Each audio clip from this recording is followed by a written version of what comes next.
வணக்கம் and welcome to Anubala's kitchen.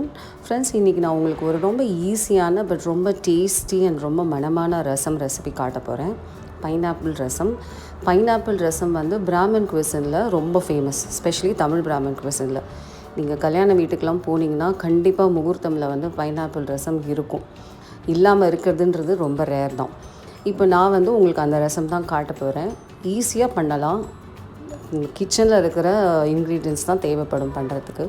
Pineapple மற்றும் நல்ல குவாலிட்டியான பைனாப்பிள் பார்த்து வாங்கணும்.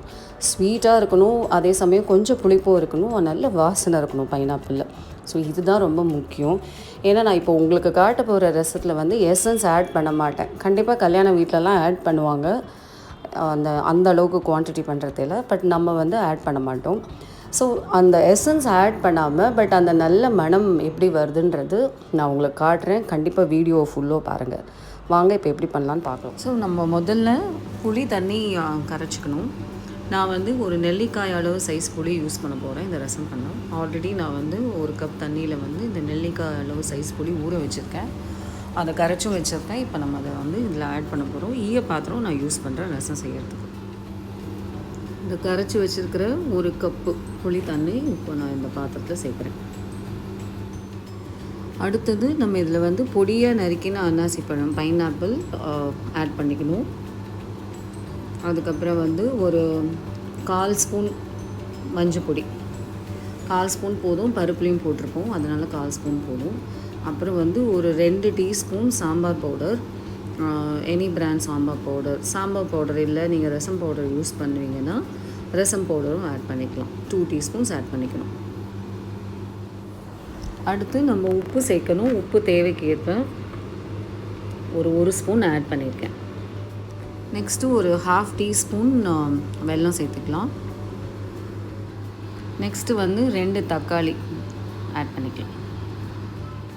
இப்போ அடுத்து என்ன பண்ண போகிறோன்னா, கையால் தக்காளி, இந்த பைனாப்பிள் அதெல்லாம் வந்து நல்லா க்ரஷ் பண்ணிக்கலாம்.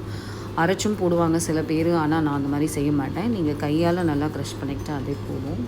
அது ஒரு நல்ல வாசனை கொடுக்கும். அந்த கைமணம் கண்டிப்பாக வந்து இருக்கும். ரசத்துக்கு அது ரொம்ப நல்லாயிருக்கும். இப்போ நம்ம இதை கொதிக்க விடணும். ஒரு 8 to 10 மினிட்ஸ் கொதிச்சா போதும். ரசம் ரொம்ப கொதிக்கக்கூடாது.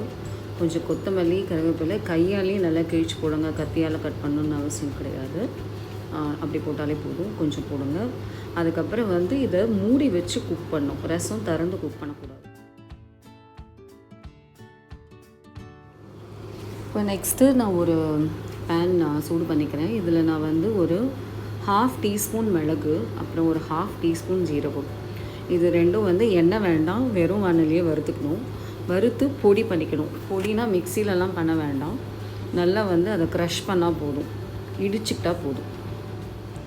நல்ல மணம் வருது, இந்த மிளகு ஜீரக வாசனை நல்லா வருது. இப்போ நம்ம வந்து இதை வந்து கூல் பண்ணி நல்லா இடிச்சுக்கணும். இப்போ இது கூல் ஆகியாச்சு. இப்போ நம்ம வந்து கோர்ஸ் பவுடராக இதை இடிச்சுக்கணும். ஸோ இந்த இடித்த மிளகு ஜீரா பொடி ரெடி. ஸோ இந்த மிளகு ஜீரா பொடி ரெடி ஆகியாச்சு. நீங்கள் இது பார்த்தீங்கன்னா தெரியும், இது நைஸ் பவுடராக இருக்கக்கூடாது, கோர்ஸாக குறை தான். ஒரு மிக்ஸி ஜாரில் வந்து ஒரு 1/2 கப் நறுக்கின பைனாப்பிள் போட்டிருக்கேன். அதுக்கப்புறம் வந்து ஒரு 1/2 கப் தண்ணி இதில் சேர்த்து இதை வந்து நம்ம அரைச்சிக்கணும். இது இப்போ ஒரு 8 நிமிஷமாக நல்லா கொதிச்சிட்ருக்கு. புளி வாசனையும் நல்லா போயாச்சு. இப்போ வந்து மித்த இன்க்ரீடியன்ட்ஸ் ஆட் பண்ணலாம். இதில் நெக்ஸ்ட்டு நம்ம வந்து பருப்பு, வேக வச்ச பருப்பு, 1/2 கப்பு பருப்பு வேக வச்சதில் நான் 1 கப்பு தண்ணி கலந்து நல்லா கரைச்சி வச்சுருக்கேன். அது வந்து பருப்பு ஜலமாக தான் இருக்கணும், அதாவது நீர்க்க இருக்கணும், கெட்டியான பருப்பாக இல்லை. அது வந்து இப்போ ஆட் பண்ணுறோம். அதுக்கப்புறம் வந்து அன்னாசி பழம், அதாவது பைனாப்பிள் நம்ம அரைச்சி வச்சோம் இல்லையா, அந்த ஜூஸ் வந்து ஒரு 1/2 கப் இப்போ இதில் ஆட் பண்ணிக்கணும். 1/2 கப் ஆட் பண்ணிவிட்டு இப்போ இதை நல்லா மிக்ஸ் பண்ணணும்.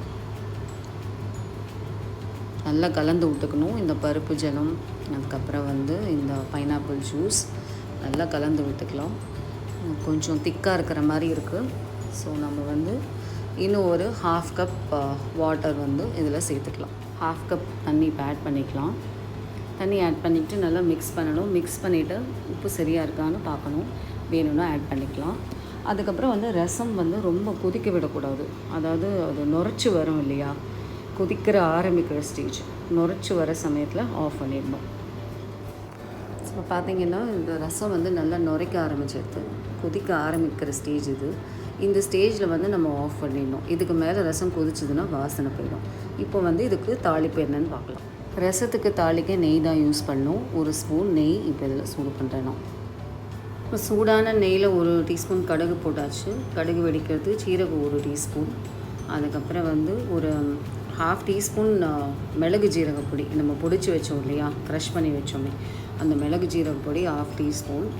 அப்புறம் வந்து பெருங்காயம் 1/4 டீஸ்பூன் ஆட் பண்ணும். அடுத்தது பெருங்காயம் 1/4 டீஸ்பூன் ஆட் பண்ணும். அப்புறம் இந்த தாளிப்பை வந்து இந்த பொங்கி ரசம் நுரைச்சிருக்கு இல்லையா, அதில் வந்து நம்ம இந்த தாளிப்பை சேர்த்துடணும்.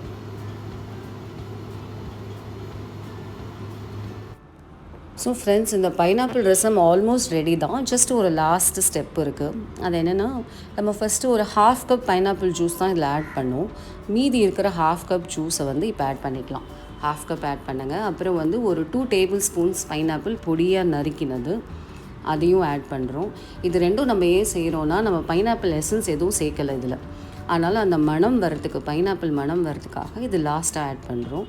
அப்புறம் வந்து கொத்தமல்லி கொஞ்சம், இது 3த்தையும் ஆட் பண்ணி ஜஸ்ட்டு கேஸ் வந்து ஒரு 1 மினிட் ஆன் பண்ணி ஆஃப் பண்ணிவிடுங்க. ஆஃப் பண்ணிவிட்டு மூடி வச்சிங்கன்னா ஒரு 5 மினிட்ஸில் நல்ல மணமான ரசம், இந்த மணமான பைனாப்பிள் ரசம் ரெடி. ஸோ ஃப்ரெண்ட்ஸ், இந்த நல்ல மணமான ரொம்ப டேஸ்டான பைனாப்பிள் ரசம் நம்ம சர்வ் பண்ணியாச்சு.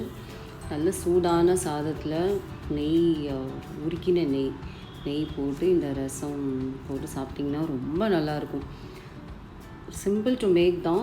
பட் என்ன, அந்த பைனாப்பிள் குவாலிட்டி கொஞ்சம் பார்த்து வாங்கணும். நல்ல வாசனையாக இருக்கிற பைனாப்பிள், கொஞ்சம் ஸ்வீட்னஸும் இருக்கணும். கொஞ்சம் புளிப்பு, கொஞ்சம் ஸ்வீட், ரெண்டும் கலந்து இருக்கணும். அந்த மாதிரி பைனாப்பிள் யூஸ் பண்ணிங்கன்னா ரொம்ப நல்லா வரும் ரசம். ஈஸி தான் பண்ணுறது. இந்த வீடியோ நீங்கள் ஃபுல்லாக பார்த்தீங்கன்னா உங்களுக்கு எல்லா ஸ்டெப்ஸும் நீங்கள் ஃபாலோ பண்ணிங்கன்னா கண்டிப்பாக நல்லா வரும். நான் நிறையா வாட்டி செஞ்சுருக்கேன் இந்த ரசம், அதனால தான் ரொம்ப கான்ஃபிடென்ட்டாக இந்த வீடியோ போட்டிருக்கேன்.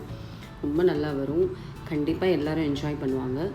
ரசம் மாதிரி தான் சாப்பிடணுன்னு அவசியம் இல்லை. இது ஆக்சுவலாக ஒரு சூப் மாதிரி கூட நீங்கள் குடிக்கலாம்.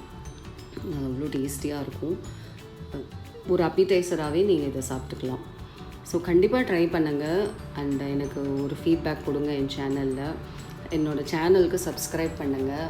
அதுக்கப்புறம் வந்து உங்கள் ஃப்ரெண்ட்ஸ்கிட்டையும் ரெஃபர் பண்ணுங்கள். தேங்க்யூ ஃபார் வாட்சிங். சேஃபாக இருங்க, வெளியில் எங்கேயும் போகாதீங்க. Take care.